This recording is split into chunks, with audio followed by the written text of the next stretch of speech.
Foreign exchange feels invisible to most people, yet it touches almost everything: imported goods, airline tickets, corporate earnings, pension portfolios, and the cost of borrowing in many currencies.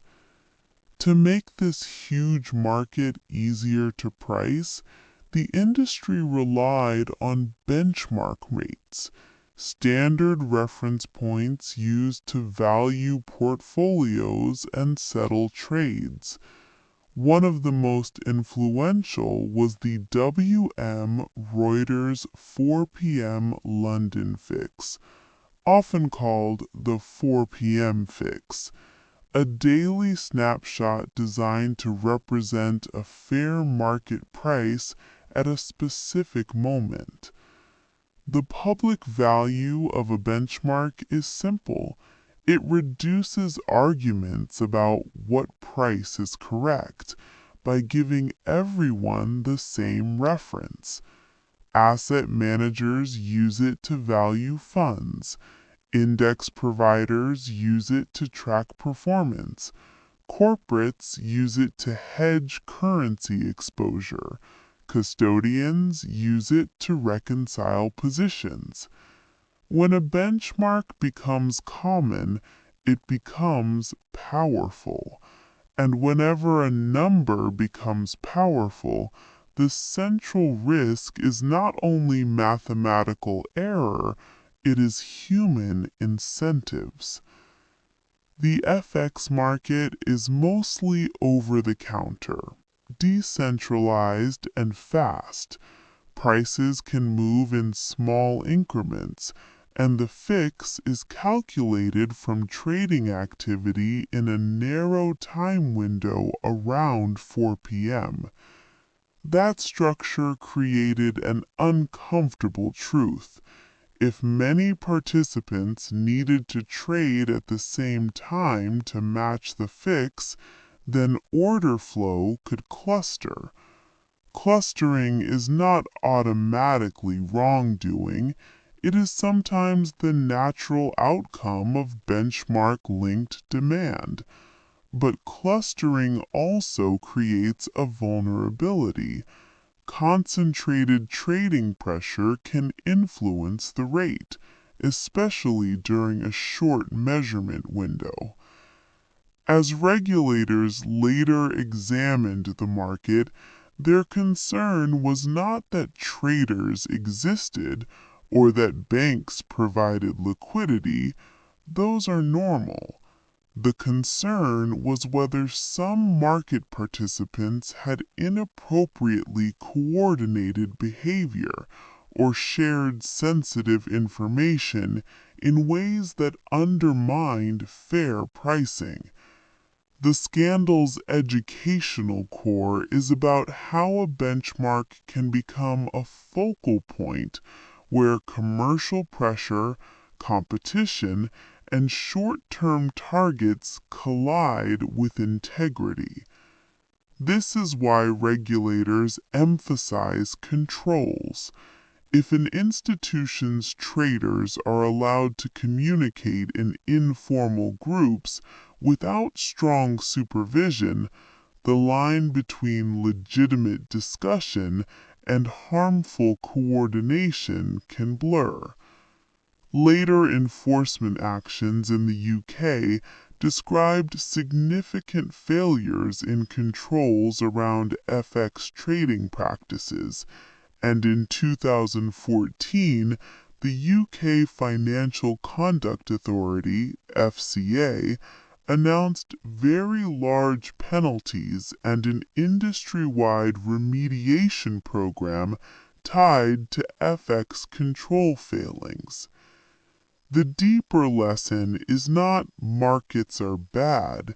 It is that markets need guardrails proportionate to their importance.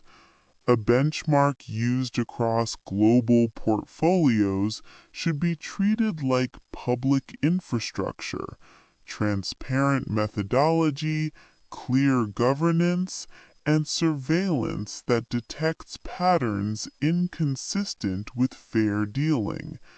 When the benchmark sits at the center of the system, trust in that benchmark becomes trust in the system itself, and that trust is expensive to lose and slow to rebuild. To understand the FX fixing scandal, it helps to picture a crowded doorway.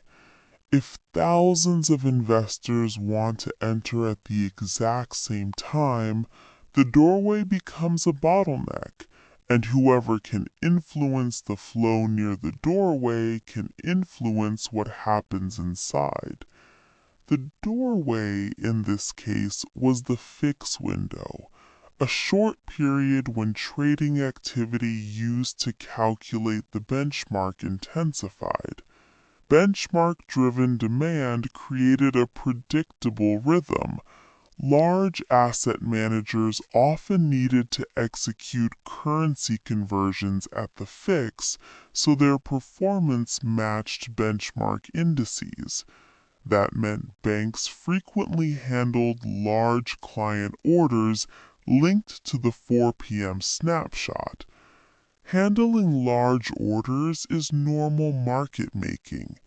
The ethical risk begins when the business goal shifts from execute fairly for the client to use the moment to improve the bank's outcome, especially if that improvement comes at the expense of fair pricing for others. In weak control environments, three pressure points can appear. Information advantage. A bank handling many client orders may see a large picture of market demand. That information is sensitive because it can reveal direction and size of flows. Timing concentration. When many orders are placed into a narrow window, the market's natural depth may not absorb them smoothly. Short-term incentives. If performance is measured daily and bonuses depend on small margins, people may rationalize behavior that they would reject in a long-term evaluation. Regulators later focused on whether some participants shared confidential order information or coordinated behavior in ways that reduced competition and harmed the benchmark's integrity. The educational point is not to dwell on tactics. It is to show how organizational design can prevent temptation from turning into misconduct. If institutions separate benchmark-related execution from proprietary interests, document decision-making and monitor communications, then even high-pressure windows can be handled ethically. The EU competition authorities also investigated behavior in FX spot trading, including the use of professional chat rooms where traders exchanged sensitive information. In 2021, the European Commission announced fines in an FX spot trading cartel case involving several banks, highlighting how information sharing can become a competition concern when it crosses lines. A second lesson is that benchmarks amplify consequences. In many markets, a small shift is a small issue, but with benchmarks, small shifts can affect valuations across portfolios, settlement prices, and client outcomes. That is why the scandal mattered to regulators. It was about market confidence. The integrity of the fix is not a private preference. It is a foundation for pricing. When oversight is weak, people can start treating a benchmark moment as a game rather than a public trust. The FX fixing scandal is essentially a story of what happens when the market's most trusted reference point becomes a competitive battleground without enough governance to keep the competition fair. The FX fixing scandal did not remain a rumor for long. Once regulators began receiving signals that practices around the fix might be problematic, the investigation naturally expanded across borders. FX trading is global by design. London, New York, and other centers connect continuously. When the same institutions operate across jurisdictions, enforcement often becomes multi-agency. Modern enforcement is built on evidence. In financial markets, evidence is not only a paper trail, it is also a communications trail. Recorded lines, electronic messages, compliance reviews, and patterns in trading data. Regulators try to determine whether outcomes were the result of normal market forces or influenced by coordination and control failures. This matters because markets move for many reasons. Enforcement must be precise enough to distinguish coincidence from misconduct. In the UK, the FCA's 2014 action against major banks emphasized failures to control business practices in spot FX trading and required remediation steps across the industry, signaling that regulators saw the problem as systemic controls, not merely isolated individuals. In the United States, enforcement actions and related settlements by agencies reflected similar themes: compliance breakdowns, supervision weaknesses, and the need for cultural change. From an educational standpoint, the most valuable insight is how institutions drift. Drift often looks like informal communication channels becoming normalized, supervision lagging behind technology, compliance treated as after the fact, and leadership rewarding outcomes more than process. The EU competition cases add another dimension. Not all accountability is market manipulation law. Some cases focus on competition rules, where sharing sensitive information in private groups can reduce competitive independence.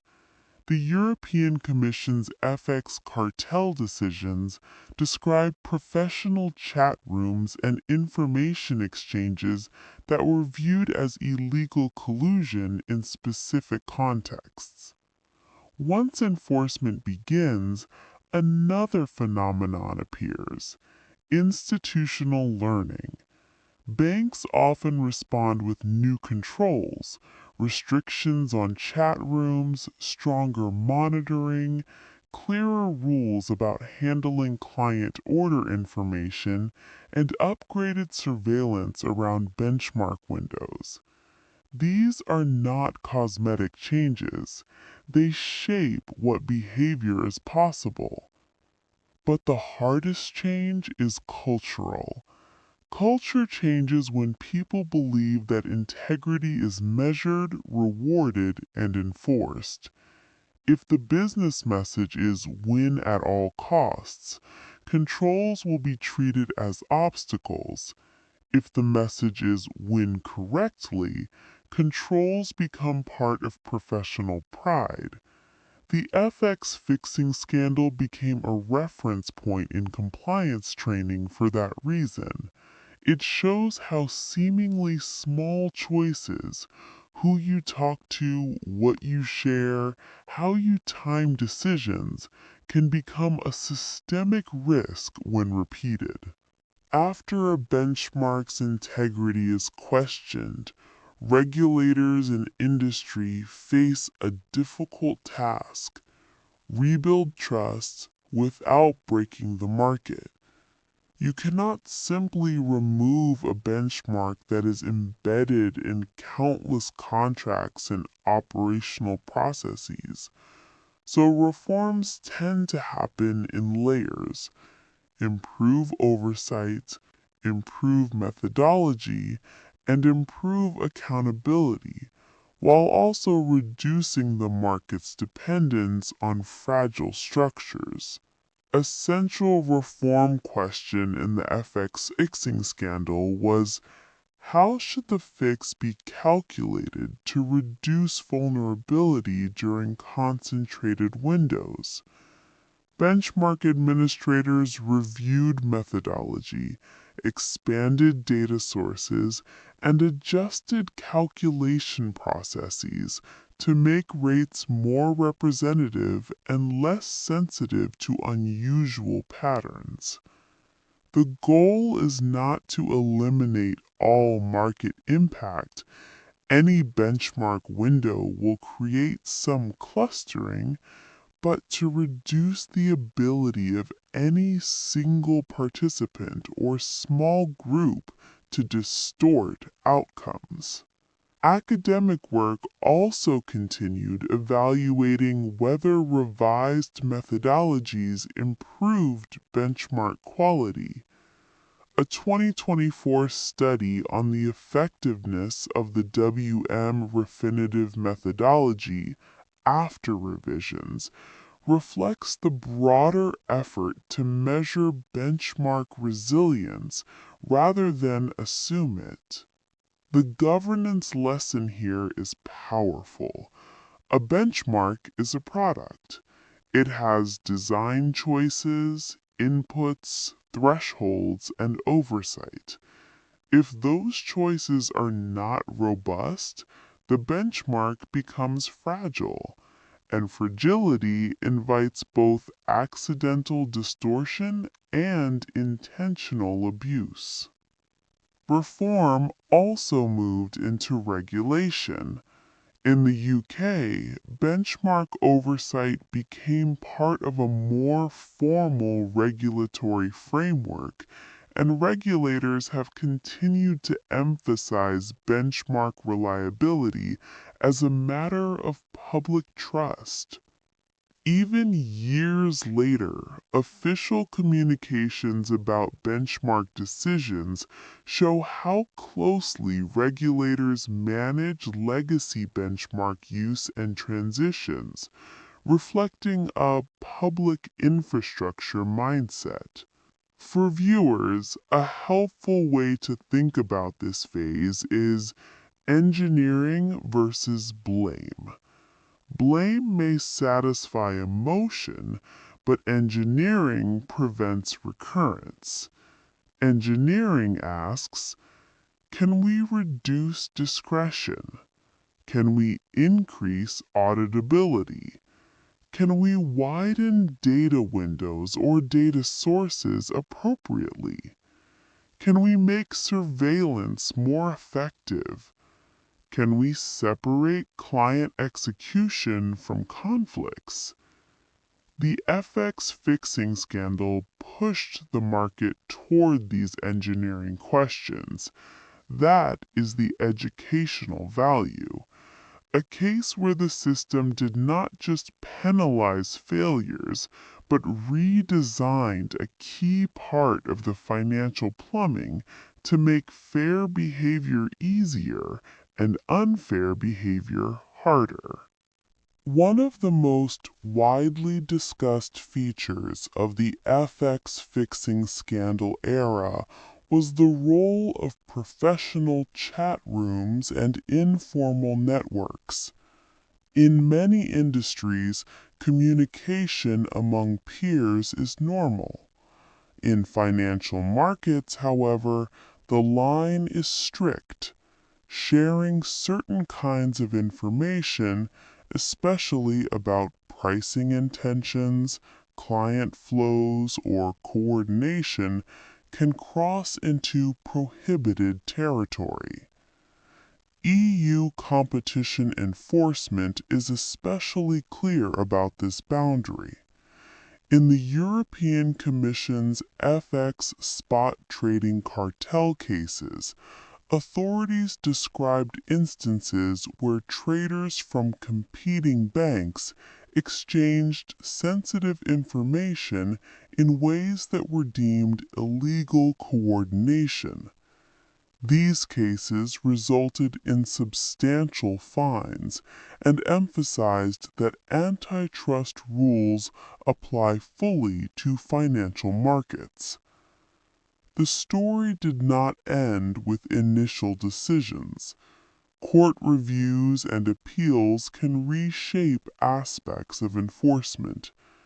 In July 2025, Reuters reported that the EU's General Court reduced Credit Suisse's fine in an FX cartel case due to issues with how the fine was calculated, while still confirming participation in the cartel behavior described by the Commission. This is an important educational nuance. Legal systems can affirm wrongdoing while also correcting methodology or procedural issues in penalties.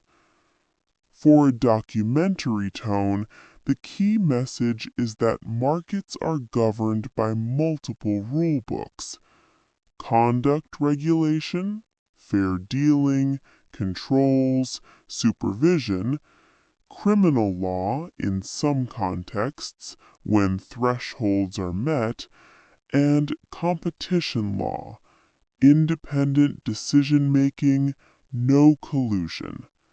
When chat rooms become unmonitored spaces, they can undermine all three. The institutional lesson is not merely ban chat, it is control and supervise communication like a risk channel, just as banks control trading limits, data access, and approvals. This chapter also highlights why compliance must keep pace with technology. As communication tools evolve, organizations must update monitoring and governance. Otherwise, informal channels become shadow infrastructure, fast, convenient, and dangerous. The FX fixing scandal era taught regulators and banks that off-screen coordination risks can be as consequential as any formal policy document. Ultimately, the competition cases reinforce the broader theme. Benchmark moments and highly liquid markets still require rules of fair competition. When a market is large enough to feel anonymous, some people may assume no one will notice. Enforcement showed the opposite. Patterns can be detected, communications can be reviewed, and accountability can reach across borders. The FX fixing scandal is more than a history lesson. It is a blueprint for how trusts can weaken and how it can be rebuilt through better design, stronger oversight, and clearer accountability. Lesson 1. Benchmarks are public trust tools. They are not merely industry conventions. When a benchmark is used broadly, it becomes a shared reference point that must be protected like infrastructure. Lesson 2. Concentrated windows create concentrated risk. If a benchmark relies heavily on a narrow time window, the system must assume that unusual incentives will gather there. That means enhanced surveillance, stronger supervision, and clearly documented execution standards. Lesson 3. Conflicts must be structurally reduced. The safest environments separate client execution from incentives that could benefit from benchmark moves. Independence cannot be a slogan. It must be built into reporting lines, permissions, and oversight. Lesson 4. Communication is a control surface. Professional chat rooms and informal networks can become high risk if not supervised. Competition cases in the EU underlined that information sharing among competitors can become illegal coordination. Lesson 5. Reform requires measurement, not reassurance. Methodology updates and oversight changes must be tested. Research evaluating revised benchmark methodologies reflects the market's move toward evidence-based resilience. Lesson 6. Culture is the final safeguard. Controls catch what they can measure. Culture influences what people try to do when measurement is imperfect. When leadership rewards ethical discipline, especially in high-pressure moments, misconduct becomes less likely. The calm takeaway is this. The FX fixing scandal showed how a small set of moments each day could matter to the whole world, because benchmarks transform tiny price changes into widespread consequences, and it showed that fair markets do not happen automatically. They happen when institutions and regulators treat integrity as a design requirement, built into methods, monitored in practice, and enforced when the line is crossed.